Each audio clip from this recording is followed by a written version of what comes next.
Hello everyone and welcome back to another Movie Nights movie review. Today we're going to be talking about Immaculate. This is the latest movie starring and produced by Sweeney and is directed by Mohan and written by Andrew Lobel. And I know the trailer gives away some of the story, so I'll be kind of vague, but I'll also kind of talk about what's in the trailer. This movie revolves around a nun played by Sweeney who, under interesting circumstances, finds herself with child. And it's a horror movie, so some nightmare fuel shit ensues. And let me just say right off the bat, I really like this movie. I thought it was very good. It's not perfect. There are a couple things that I'll get into that I think the movie could have done a little bit better. But overall, I really enjoyed this movie. And I'll say, I think it starts with the performance by Sweeney. I think this is the best performance I've ever seen her give. She's very good in the film. The movie also does a great job of making you feel claustrophobic, even though you're in a place that's seemingly very large. You know, it kind of takes place at this nun convent, however you say it, that isn't very enclosed at all, yet you feel there's the sense that you can't escape and that you are stuck and alone. And that dread kind of goes throughout the entire runtime. The movie also does a good job in its side characters. There are some characters in the movie that you find interesting. You're exploring, their motivations and, some actions that they take that are very like, oh shit, kind of surprising to you, but it all works within the structure of the story. The script for the movie also does a great job of leaving breadcrumbs to where the story ends up ultimately going. And that'll lead to my favorite thing about the movie, which is I'm going to make a comparison to another movie, and it is not like this movie in any way regards to tone or story, but into one specific thing. And that movie is Ready or Not. If you watch this channel, you know I love the movie Ready or Not. And part of the reason why I love that movie is the beginning of the movie kind of offers a possibility to the audience. And while you're watching that movie, you say, no, there's no way that they're going to do that. There's no way. And the movie does it at the end. And like no holds barred, balls to the wall, does it.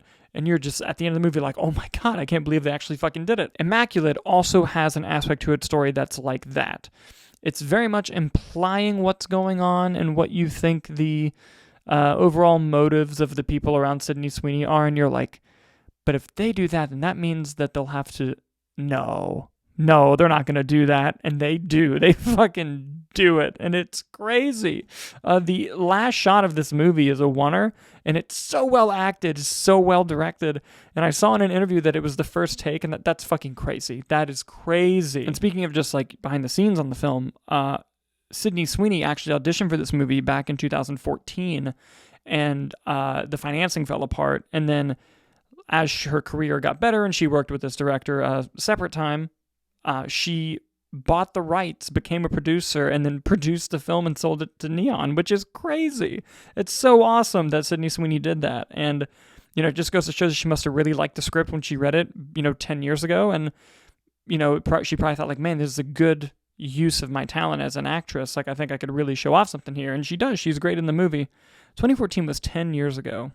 That kind of just rolled off the tongue as I said it. I hate everything about that. But I will go into some of the negatives on the film as well. And part of that is this is a horror movie that, to me, honestly, isn't all that scary. There's one great jump scare. It is in one of the recent trailers, though, so I would avoid that if you can. The movie does have like a creepy atmosphere, that kind of that dread that I mentioned earlier throughout the film. That really is what was intriguing me. I was more intrigued by the story and where it was going than the actual scares. I know I'm being repetitive at this point, but it's more of just a claustrophobic, dreadful movie than it is a scary movie. But I will say, when the third act really kicks into high gear, I was not only a little bit scared and worried for the lead character, I was just like, please succeed.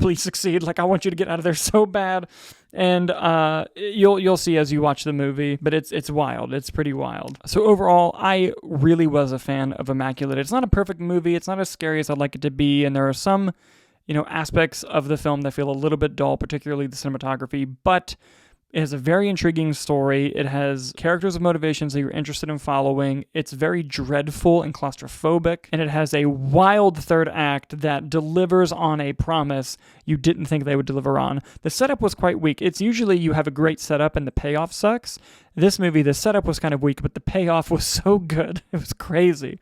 And I really, really enjoyed the fact that they really went for it in the third act. That'll do it for this review of Immaculate. Have you guys seen it? What did you think about it? I'd love to hear your comments. I'd love to hear your thoughts in the comments below. Thank you guys so much for watching, and we'll see you on the next review.